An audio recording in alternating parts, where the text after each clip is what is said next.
Ex-wife left her tech billionaire CEO's $800 million fortune to raise twins he never knew existed. Have you ever wondered what would happen if the person you ran away from 6 years ago suddenly reappeared in your life with 4 simple words? I know where you are. Imagine the terror of realizing that the carefully constructed life you built to protect your children is about to collapse like a house of cards. That's exactly what happened to Eliza Morgan when her tech billionaire ex-husband discovered she had been raising their twins, children he never even knew existed. You had no right to keep my children from me for 6 years. Victor's voice cut through the air like a knife, his gray eyes blazing with a fury Eliza had never seen before. I had every right to protect them, she fired back, her hands trembling beneath the cafe table. You said children were a distraction you couldn't afford. Those were your exact words. About timing, not about wanting them at all. He exploded, slamming his palm on the table, causing nearby patrons to turn and stare. What would you do if you discovered someone had kept your children secret from you for 6 years? Or what if you believed you were protecting those children from rejection? This impossible situation forces us to ask, when does protection become deception? And when does anger give way to understanding? If this moral dilemma intrigues you, hit that like button and join me for this extraordinary story of secrets, sacrifice, and the $800 million fortune that could either tear a family apart or finally make it whole. Eliza Morgan's heart pounded as she stared at the email that had just arrived in her inbox.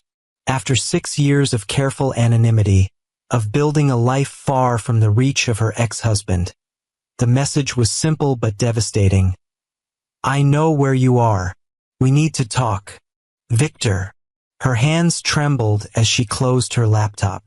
Victor Blackwood, tech visionary and founder of Horizon Innovations, had finally found her, and by extension, the twins he never knew existed. Mommy, look what I made. A small voice interrupted her thoughts as Emma bounded into the kitchen, her brother Ethan following closely behind. At 6 years old, the twins were mirror images with the same piercing gray eyes, Victor's eyes, though they had never met their father. That's beautiful, sweetheart, Eliza managed, forcing a smile as she examined Emma's drawing of what appeared to be their small family. Just the 3 of them, as it had always been. Why don't you 2 finish your snacks? We need to leave for swimming lessons soon. As the children settled at the table, Eliza's mind raced with implications. Their carefully constructed life in this quiet coastal town was about to unravel. The modest consulting business she had built, the small house with the garden the twins loved, the normal childhood she had fought to give them. All of it threatened by Victor's discovery. 7 years earlier, Eliza had been a rising star in the tech world, brilliant, ambitious, and fearless. She had caught Victor's attention at an industry conference where she challenged his presentation with questions no one else dared to ask. Most people just nod and smile when I speak, Victor had said afterward, approaching her with 2 glasses of champagne. You're either incredibly brave or incredibly foolish. Eliza had taken the offered glass with a confident smile. I've never seen much difference between the 2. Their connection had been immediate and electric, 2 brilliant minds recognizing something rare in each other. Within weeks, Victor had recruited her to his fledgling startup, Horizon Innovations. Within months, they were working side by side, turning his vision into reality. And within a year, they were married in a private ceremony on a cliff overlooking the Pacific. We're going to change the world together, Victor had whispered on their wedding night, his gray eyes intense with purpose and passion. There's nothing we can't accomplish as a team. For the first 2 years, that promise held true. They worked in perfect synchronicity, Eliza's practical engineering genius complementing Victor's visionary ideas. Horizon Innovations grew from promising startup to industry disruptor, and their partnership, both professional and personal, seemed unbreakable. But success changed Victor in ways Eliza hadn't anticipated. As Horizon expanded, as the millions became billions, as his name began appearing on lists of the most influential people in tech, the man who had once valued her as an equal partner gradually relegated her to the role of corporate wife. "The board feels more comfortable with me taking the lead on this," he'd say, or, "Let's save your ideas for when we're home." Her suggestions in meetings were increasingly dismissed or, worse, claimed by Victor as his own moments later to enthusiastic approval. The distance between them grew, measured not in physical space but in the widening gap between the partnership they'd promised each other and the reality they now lived. Eliza found herself increasingly isolated, watching from the sidelines as the company they had built together became exclusively Victor's in the eyes of the world. Then came the morning she discovered she was pregnant. After the initial shock, they had always been careful. Pregnancy wasn't in their immediate plans. Eliza felt a surge of hope. Perhaps a child would bridge the growing distance between them, remind Victor of what truly mattered beyond the next product launch or funding round. She planned a special dinner at home, away from the constant interruptions of their public life. She prepared his favorite meal, set the table with the fine china they never used, and waited with nervous anticipation for his reaction to the news that would change their lives forever. Victor arrived home 3 hours late, distracted by his phone, barely noticing the elaborate setup. "I have something important to tell you," Eliza said, her hand instinctively moving to her still flat stomach. Victor glanced up briefly. "Can it wait? The Singapore deal is falling apart, and I need to make some calls." "No, Victor, it can't wait. I'm pregnant." The words hung in the air between them. Victor slowly set down his phone, his expression unreadable. "Pregnant," he repeated as if testing the word. "You're sure?" "Yes, I took 3 tests." Victor stood and paced the room, running a hand through his dark hair, a gesture Eliza had come to recognize as a sign of deep agitation. "This is unexpected," he finally said. "I know the timing isn't what we planned, but children don't fit into my vision right now," he interrupted, his voice suddenly cold and distant. "They're a distraction we can't afford at this critical growth stage." The words hit Eliza like a physical blow. Not our vision, but my vision. Not we're not ready, but they don't fit. In that moment, the last threads of their partnership seemed to snap. "A distraction?" she echoed, her voice barely above a whisper. "Is that how you see our child? As a distraction from your precious company?"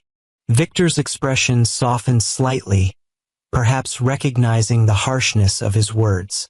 "Eliza, be reasonable. We're on the verge of the biggest expansion in the company's history. The next 6 months will determine Horizon's future. We can revisit this conversation when the timing is better." "Revisit the conversation? I'm already pregnant, Victor. This isn't a product launch we can reschedule." "Then we should consider our options," he said carefully. The implication was clear, and it shattered something fundamental in Eliza's understanding of the man she had married. This wasn't just about timing or career or the company. This was about Victor's inability to see anything, even his own child, as more important than his ambition. That night, as Victor slept beside her, Eliza made the most difficult decision of her life. By morning, she had vanished, taking nothing but personal belongings and the embryonic life growing inside her. She disappeared so completely that even Victor's considerable resources couldn't trace her, until now. The first months after leaving had been the hardest. Pregnant and alone, Eliza had moved across the country, using cash and borrowed identities to stay off the grid. She found a small apartment in a coastal town where no one knew the name Blackwood or Horizon Innovations. She took odd jobs that paid in cash until her pregnancy became too advanced. When the twins were born, a surprise even to Eliza, who hadn't known she was carrying two lives. She named them Emma and Ethan, deliberately avoiding any connection to Victor or his family. She created a new identity for herself, using her mother's maiden name. She told neighbors and new acquaintances that she was a widow, her husband having died in an accident before the twins were born. As the children grew, Eliza built a consulting business that allowed her to work from home, using her technical expertise without revealing her connection to Horizon. She was careful never to use her real credentials or to work on projects that might intersect with Victor's world. She created a life that was modest but secure, focused entirely on giving her children the stability and love she believed they would never have found in Victor's shadow. And now, with a single email, that carefully constructed life was in jeopardy. 3 days after receiving Victor's message, Eliza sat in a nondescript cafe, her eyes fixed on the door. She had arranged for her neighbor to watch the twins, telling them she had a work meeting. In reality, she was about to face the man she had fled 6 years ago, the father of her children who had no idea they existed. When Victor entered, the years seemed to fall away. Still imposingly tall with the same confident stride, his presence commanded attention even in casual clothes. His eyes, those gray eyes the twins had inherited, scanned the room and locked onto hers. Eliza! He slid into the seat across from her, his voice controlled but tight with emotion. You're a difficult woman to find. That was the point, she replied, fighting to keep her voice steady. How did you find me? Does it matter? Victor's gaze was penetrating. 6 years, Eliza. You disappeared without a word. No explanation, no divorce papers, nothing. Do you have any idea what that did to me? To the company? The company, Eliza repeated with a bitter smile. Always your first concern. You were my wife, Victor countered, a flash of genuine hurt crossing his features. We built Horizon together. Then one day you were just gone. I thought you were dead until your name appeared on a patent filing 3 years ago. Even then, my investigators couldn't trace you. If you've ever had to make an impossible choice to protect someone you love, hit that like button and join me for the continuation of this extraordinary story of secrets, sacrifice, and second chances. In our next part, we'll discover how Victor reacts to learning about his children and what happens when the $800 million inheritance comes into play. Eliza's mind raced. She had been careful with that patent, using a shell company and her maiden name. What changed? Why find me now? Victor's expression shifted, becoming more guarded. Horizon is about to go public. The valuation is projected at $16 billion. As my wife, ex-wife, Eliza interrupted. I filed for divorce. You were served papers. Papers I never signed, Victor replied evenly. Legally, you're still my wife, Eliza, which means you're entitled to half of everything I've built since you left. The revelation hit her like a physical blow. In her haste to escape, in her determination to protect her pregnancy from Victor's rejection, she had assumed the divorce had been finalized. She had never followed up, never wanted any connection to Victor or his money. I don't want your money, she said firmly. I never did. Then what did you want? Victor demanded, frustration breaking through his controlled facade. Why did you leave like that? We could have worked through whatever was wrong. Eliza took a deep breath. The moment she had both dreaded and anticipated for 6 years had arrived. I left because you made it clear that children weren't part of your vision. And I was pregnant. The color drained from Victor's face.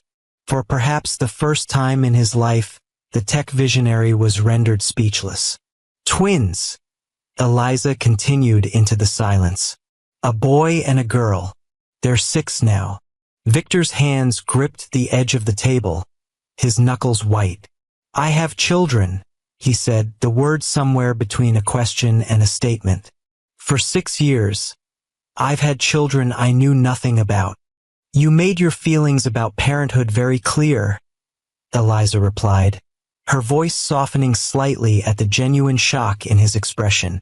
I couldn't bear to see you reject them, or worse, try to mold them into extensions of your ambition rather than letting them become themselves. You had no right, Victor said, anger finally breaking through. No right to make that decision for me, to keep my own children from me. I had every right to protect them, Eliza countered. You said children were a distraction you couldn't afford. Those were your exact words, Victor. About timing, not about wanting them at all. Victor ran a hand through his hair, a gesture of frustration she remembered well. We were in the middle of the most critical expansion in the company's history. I meant we should wait, not that I never wanted children. The possibility that she had misunderstood, that she had made the most consequential decision of their lives based on a misinterpretation, hit Eliza with stunning force. Had she been wrong? Had she robbed her children of their father and Victor of his children based on her own fears rather than his actual intentions? Their names, Victor said suddenly, his voice rough with emotion. Tell me their names. Emma and Ethan, Eliza replied softly. Emma is older by 8 minutes. She's artistic, imaginative, always creating something. Ethan is more analytical, always asking how things work. They're both incredibly bright. Like their parents, Victor said, a ghost of pride flickering across his features before hardness returned. I want to meet them.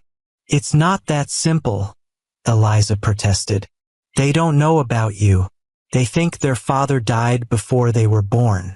Introducing you now would upend their entire world. Their world is built on a lie, Victor said flatly. A lie you created. The accusation stung because it contained truth. Eliza had constructed a narrative that protected the twins from rejection but also denied them knowledge of their living father. I'll give you time to prepare them, Victor continued, his tone making clear this wasn't a request. 1 week. Then I'm meeting my children, Eliza. And after that, we're going to have a very serious conversation about the future. What does that mean? Eliza asked, sudden fear gripping her. It means I've missed 6 years of their lives. I don't intend to miss any more. Victor stood, towering over the table. And it means that $800 million of my fortune legally belongs to you as my wife. Money you claim not to want. Perhaps we can find an arrangement that serves everyone's interests. As he turned to leave, Eliza called after him. Victor, they're children, not corporate assets to be negotiated over. He paused, looking back with an expression she couldn't quite read. They're my children too, Eliza. Something you never gave me the chance to accept or reject. Don't presume to know what kind of father I would have been. With that, he was gone, leaving Eliza alone with the realization that the carefully constructed life she had built for her children was about to transform in ways she couldn't control. If you believe that sometimes the hardest decisions come from the purest intentions, make sure to hit that subscribe button to hear more stories that challenge our understanding of right and wrong. The week that followed was the most difficult of Eliza's life since those first months after leaving Victor. How do you tell 6-year-old children that everything they believed about their father was a lie? That the story of his death before their birth, a story that had allowed Eliza to avoid difficult questions and protect them from feeling rejected, was a fiction she had created? She began slowly, introducing the idea through bedtime stories about misunderstandings and second chances. She showed them old photos of Victor she had kept hidden away, telling them about the brilliant man who had helped create the technology they used every day. Is he like a superhero? Emma asked, studying a magazine cover featuring Victor with the headline text "Next Titan." No, sweetheart, Eliza replied carefully. He's just a man. A very smart man who works very hard. Does he know about us? Ethan asked, his analytical mind already probing for inconsistencies in this new narrative. Eliza hesitated. He does now, and he wants very much to meet you. But you said Daddy died, Emma said, confusion clouding her features. How can he want to meet us if he died? That's where Mommy made a mistake, Eliza admitted, her throat tight with emotion. Your daddy didn't die. He and I had a disagreement, and I left before I could tell him about you. I thought it was the right thing to do at the time. So Daddy is alive? Emma's eyes widened. And we're going to meet him? Yes, Eliza confirmed, watching their reactions carefully. Next week. Would you like that? The twins exchanged a look, that silent communication they had shared since infancy, before nodding in unison. Will he like us? Ethan asked, the vulnerability in his question breaking Eliza's heart. He will love you, she assured them, praying it was true. How could anyone not love you? The day of the meeting arrived with a clarity that seemed almost cruel in its perfection. The Horizon Innovations headquarters dominated the Seattle skyline, a gleaming monument to Victor Blackwood's vision. As Eliza approached the towering glass structure with Emma and Ethan clutching her hands, she felt as though she were walking into the lion's den. Is this where Daddy works? Emma asked, her gray eyes wide as she took in the imposing building. Yes, sweetheart, Eliza replied, the lie she had maintained for 6 years now unraveling with each step. She had spent the past week gradually introducing the twins to the concept that their father was actually alive, framing it as a misunderstanding rather than a deliberate deception. They were too young to fully grasp the complexities, but their excitement at meeting their father was both heartwarming and terrifying. The private elevator whisked them to the top floor, where Victor's executive assistant waited to escort them to his office. The woman's curious gaze lingered on the twins, their resemblance to her boss unmistakable. He's waiting for you, she said simply, opening the door to a vast corner office with panoramic views of the city. Victor stood as they entered, his imposing figure softening slightly at the sight of the children. For a moment, no one spoke. The twins stared up at the stranger who was their father, while Victor seemed to drink in every detail of their faces. Emma, Ethan, Eliza said gently, this is your father. Emma, always the bolder of the two, stepped forward first. You're very tall, she observed seriously. A smile broke across Victor's face, transforming his features. And you're very observant, he replied, kneeling to their level. I'm very happy to meet you both. Mommy said you couldn't be with us before because you were building important things, Ethan said, his analytical mind seeking to understand. Did you finish building them? Something flickered in Victor's eyes. Pain, regret, or perhaps anger at the explanation Eliza had crafted. But his voice remained gentle.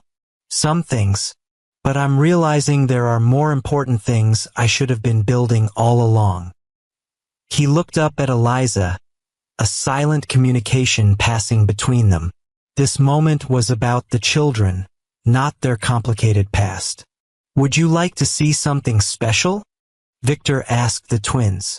When they nodded eagerly, he led them to a table where 2 small packages waited. I made these for you. Inside each box was a sophisticated but child-friendly tablet, clearly custom designed. These are prototypes, Victor explained. No other children in the world have these yet. They can do all sorts of things regular tablets can't. As the twins excitedly explored their gifts, Victor moved to stand beside Eliza. They're extraordinary, he said quietly.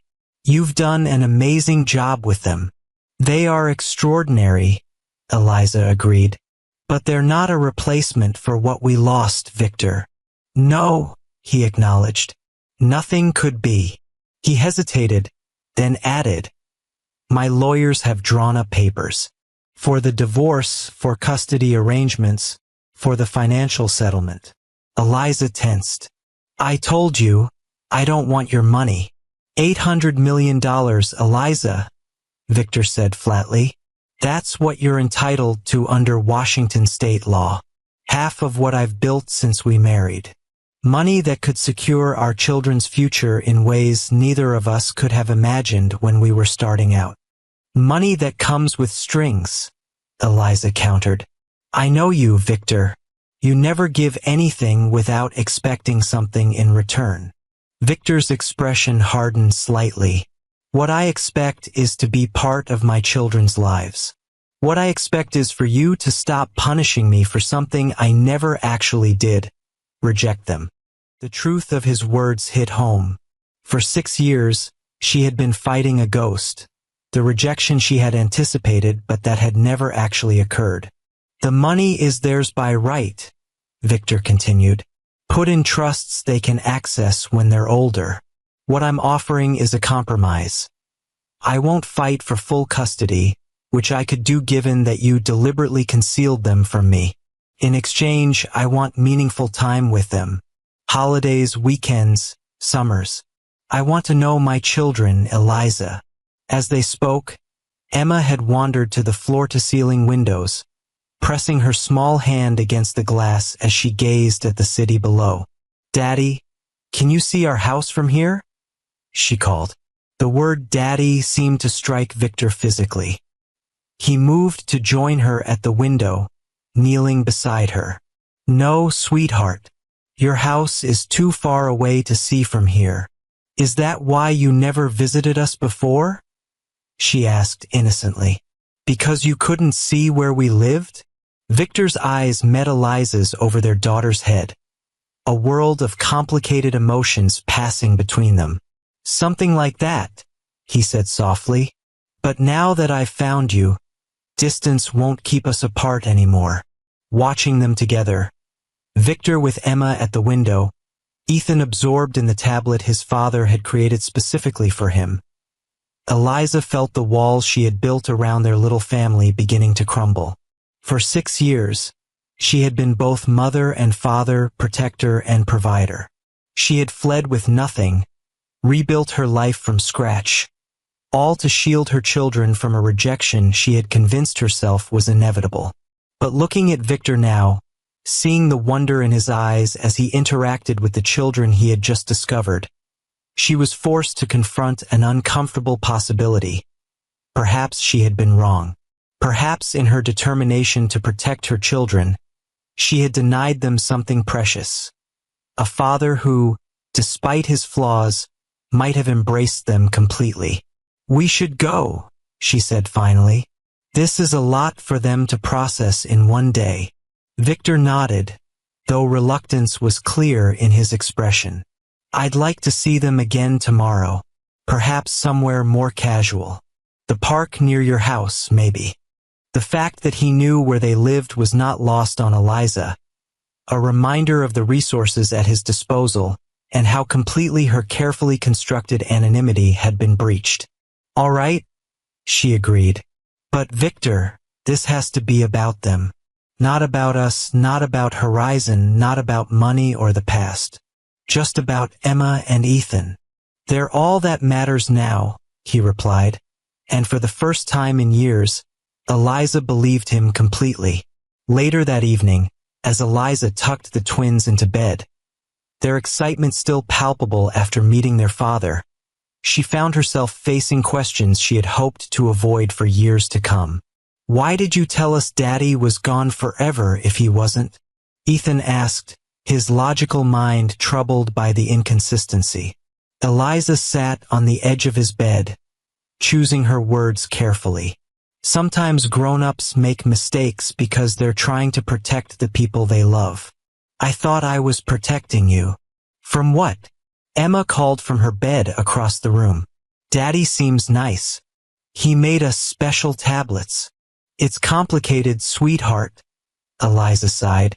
Your father and I had problems that had nothing to do with you. I made a choice that I thought was best at the time. Are we going to live with Daddy now? Ethan asked, cutting to the heart of Eliza's fears. No, she assured them quickly. This is our home. But your father wants to spend time with you, to get to know you. And that's a good thing. As she kissed them goodnight and turned out the lights, Eliza was struck by how quickly her carefully constructed world had shifted. For 6 years, she had been the center of the twins' universe, their sole parent and protector. Now Victor had entered that universe, bringing with him not just his presence but his wealth, his power, and his own vision of what their family could be. In her small home office, Eliza opened the envelope Victor had given her before they left. Inside were the legal documents he had mentioned, divorce papers that acknowledged their continued marriage all these years, a proposed custody arrangement that was more generous than she had expected, and financial documents outlining trusts for the twins totaling $800 million. At the bottom of the stack was a handwritten note. This isn't about punishing you or buying my way into their lives. It's about giving them every advantage we never had. They deserve both of us, Eliza. Not just the parts of our story you chose to tell. Tears filled her eyes as the full weight of her actions 6 years ago came into focus. She had fled to protect her unborn children from rejection, convinced that Victor would see them as obstacles to his ambition. Instead, she had become the obstacle, standing between them and a father who, despite his flaws, might have embraced fatherhood as completely as he had embraced every other challenge in his life. Has someone's misunderstanding of your intentions ever led to life-changing consequences? Share your thoughts in the comments below. The next day dawned bright and clear, perfect weather for their planned outing to the park. Eliza had barely slept, her mind racing with implications of Victor's re-entry into their lives. The twins, however, were bursting with excitement, dressed and ready an hour early. Do you think Daddy will push us on the swings? Emma asked, bouncing on her toes as Eliza brushed her hair. I'm sure he will if you ask him, Eliza replied, trying to match her daughter's enthusiasm despite her own anxiety. Will he come to my science fair next week? Ethan wondered, already planning how to integrate his newfound father into every aspect of his life. Let's take things one step at a time, Eliza cautioned, not wanting the twins to be disappointed if Victor's interest proved fleeting. But when they arrived at the park, Victor was already waiting, casually dressed in jeans and a sweater that made him look more like a regular dad than a tech billionaire. He had brought a kite for each of the twins, not store-bought toys but custom creations that he had apparently designed himself. The aerodynamics are optimized for even the lightest breeze, he explained to an enthralled Ethan, while Emma was already running across the grass, her kite soaring behind her. Eliza watched from a bench as Victor spent the next hour fully engaged with the twins, pushing them on swings, helping them navigate the monkey bars, listening with genuine interest to their stories and questions. There was no sign of the distracted businessman who had once dismissed the idea of children as a distraction. Instead, she saw a man discovering a part of himself he perhaps hadn't known existed. He's different with them, a voice observed, and Eliza turned to find Victor's executive assistant, Claire, sitting beside her. What are you doing here? Eliza asked, startled by the woman's unexpected appearance. Security detail, Claire nodded toward a discreet figure at the edge of the playground. Standard procedure for Mr. Blackwood in public places. But that's not what I meant. What did you mean? Claire's gaze was thoughtful as she watched her boss helping Emma retrieve her kite from a tree branch. I've worked for Victor for 8 years. I've never seen him like this, fully present, genuinely happy. After you left, he became harder, more driven if that was even possible, more isolated. The company thrived, but the man, she shook her head. Let's just say there's been a hole in his life that no amount of success could fill. Are you suggesting I should feel guilty? Eliza asked, a defensive edge to her voice. Not at all. I'm suggesting that perhaps neither of you understood what the other truly needed or wanted 6 years ago. And maybe now you have a chance to get it right, not for yourselves, but for them. She nodded toward the twins, who were now showing Victor their special handshake. As Claire discreetly withdrew, her words lingered in Eliza's mind. Had she and Victor both been too young, too ambitious, too caught in their own perspectives to truly understand each other? Had she projected her own fears onto his words, hearing rejection where there might have been only temporary hesitation?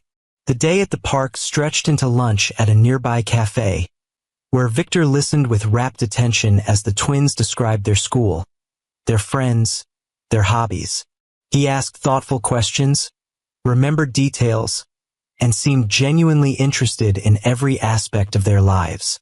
"Ethan says you're a scientist like in my books," Emma said between bites of her sandwich. "Do you make potions and explosions?"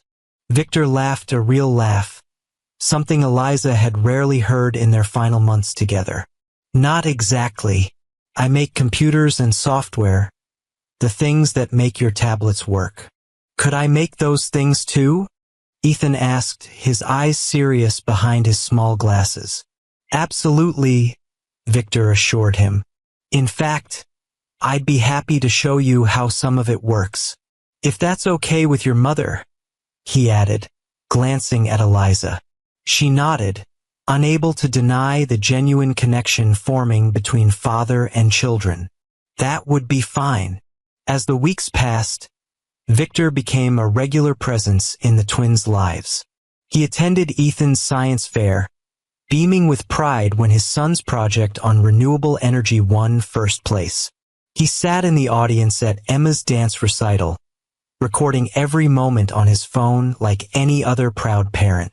He adjusted his schedule, something the old Victor would never have done, to be present for important moments in their lives.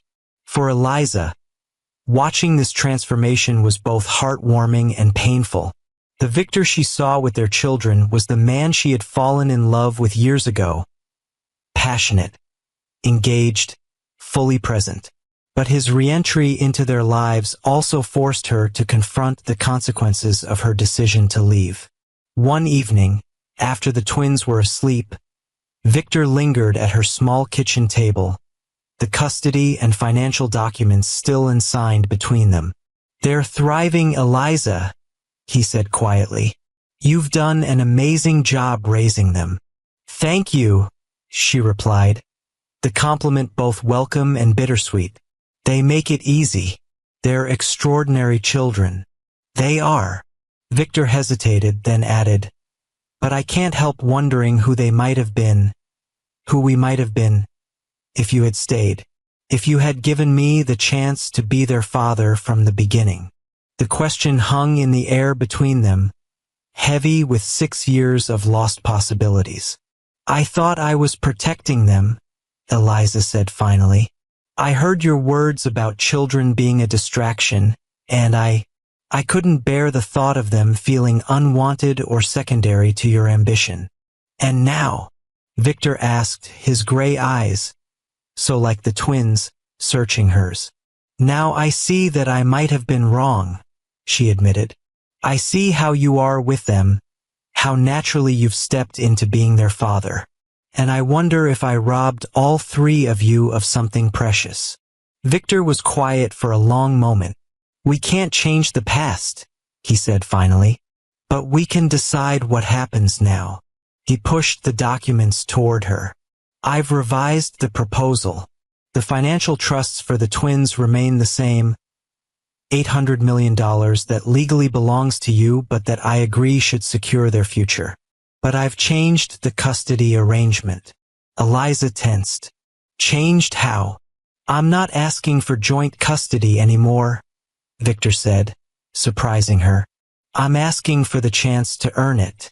I want regular time with them, yes, but I understand that you are their primary parent. You've been their whole world for 6 years. I won't disrupt that stability. What are you proposing instead? A gradual integration, regular visits, weekends, perhaps some holidays." As they become more comfortable with me, as you become more comfortable with me in their lives, we can reassess. What matters most is what's best for Emma and Ethan. The reasonableness of his approach, so different from the controlling, all-or-nothing Victor she had known, caught Eliza off guard. And the divorce? That's entirely up to you, he said simply. Legally, we're still married. Practically, we've been apart for 6 years. I'm not pushing for reconciliation, Eliza. I just want to be a father to my children. As she studied his face, older now, with lines of experience that hadn't been there 6 years ago, Eliza realized that they had both changed. The ambitious young engineer who had fled in fear and the driven entrepreneur who had put his company before all else had grown into different people. People who might, perhaps, find a way to co-parent effectively, if not rebuild what they had lost. I'll sign the custody agreement, she said finally, and the trusts for the children. But I need time to think about the divorce. Victor nodded, accepting her terms without argument. Another change from the man she had known. Take all the time you need. In the months that followed, a new family dynamic gradually emerged. Victor purchased a house not far from Eliza's. Not an imposing mansion, but a comfortable home with rooms decorated to the twin specifications for their weekend stays. He adjusted his work schedule to be present for school events and activities. He consulted Eliza on parenting decisions, respecting her experience and insight. And somewhere along the way, as they navigated this new co-parenting relationship, Eliza and Victor began to rediscover each other, not as the young couple they had been, but as the mature adults they had become. Conversations about the twins' education evolved into discussions about their own dreams and regrets. Coordinating schedules led to occasional shared meals after the children were in bed. The walls of resentment and misunderstanding began to crumble, replaced by a tentative friendship built on their shared love for Emma and Ethan. One evening, nearly a year after Victor had re-entered their lives, he and Eliza sat on the porch of her small house, watching the twins play in the twilight garden. I never signed those divorce papers, Eliza said quietly. Victor glanced at her, surprise evident in his expression. I know. At first, I wasn't sure why I was hesitating, she continued, but I think I understand now. Ending our marriage felt like closing the door on the possibility that we might have gotten it right if circumstances had been different. And now? Victor asked, his voice carefully neutral. Eliza turned to face him fully. Now I wonder if we might get it right under these new circumstances. Not as the people we were, but as the people we've become. Victor was silent for a long moment, his gaze returning to the twins. I've learned something important this past year, he said finally. The most valuable things in life aren't the ones you can buy or build or achieve. They're the connections you form, the love you give and receive. He reached for her hand, his touch tentative. I don't know if we can rebuild what we had, Eliza. Too much has happened. Too much time has passed. But I do know that I want to try to build something new. Something that includes not just our children, but perhaps, in time, us as well. As the twins' laughter filled the evening air, Eliza's fingers intertwined with Victor's. A small gesture of possibility, of forgiveness, of hope. The $800 million fortune that had initially seemed like a bargaining chip, a way for Victor to buy his way into his children's lives, had transformed into something else entirely. A symbol of the legacy they would leave their children, not just financial security, but the example of two people who had found their way back to understanding, if not to the love they had once shared. The greatest inheritance, after all, wasn't the fortune that would secure the twins' future. It was the chance to grow up knowing both halves of their story, both sides of their heritage. The mother who had protected them fiercely and the father who, when finally given the chance, had opened his heart to the children he never knew existed. And perhaps, most importantly, It was witnessing two people who had been broken by misunderstanding find their way to forgiveness and a new beginning. If this story of redemption and forgiveness touched your heart, please like, share, and subscribe to Timeless Love Tales with Mr. Harrison for more stories that remind us what truly matters in life. Remember, sometimes the greatest wealth isn't measured in dollars but in the courage to admit when we're wrong and the strength to begin again.